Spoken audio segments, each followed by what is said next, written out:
जळगाव जिल्ह्यातील एरंडोल तालुक्यात एक धक्कादायक घटना घडली। एका व्यक्तीने आपल्या रील स्टार मुलाची हत्या करून स्वतःच्या आयुष्याचा शेवट केला।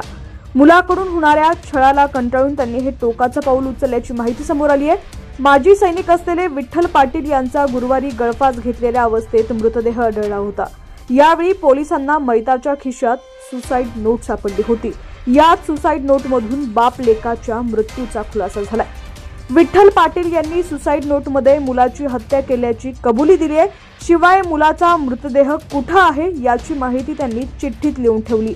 मुलगा दारू पिऊन छळ करतो, याच कारणातून आपण मुलाला संपवलं आहे असंही त्यांनी चिठ्ठीत लिहून ठेवलं। रील स्टार मुलाची हत्या करून वडिलांनी अशा प्रकारे आत्महत्या केल्यानं परिसरात एकच खळबळ उडाली आहे। या घटनेचा पुढील तपास पोलीस करतायत। माजी सैनिक असलेले विठ्ठल पाटील हे मूळचे एरंडोल तालुक्यातील भवरखेड येथील रहिवासी आहेत। मात्र ते मागील काही वर्षांपासून एरंडोल येथील वृंदावन नगर परिसरात कुटुंबासह वास्तव्याला होते। त्यांचा मुलगा हितेश हा रील स्टार होता। तो सोशल मीडियावर विविध विषयांवर रील्स बनवायचा। तो वडिलांपासून वेगळं राहायचा। त्याला दारूचं व्यसन होतं। दारू प्यायल्यानंतर अनेकदा तो आपल्या वडिलांच्या घरी यायचा आणि त्यांना मारहाण करायचा। याच कारणातून वडिलांनी हितेशची हत्या केली। हत्येनंतर हितेशचा मृतदेह भवरखेडा येथील एका नाल्याजवळ पुरला।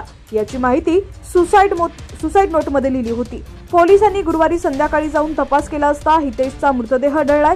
यावेळी पोलिसांना घटनास्थळी एक सुती दोरी देखील आढळून आलेली आहे।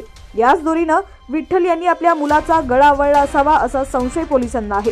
या प्रकरणी एरंडोल पोलीस ठाण्यात फिर्याद दाखल केली आहे। घटनेचा पुढील तपास केला जातोय।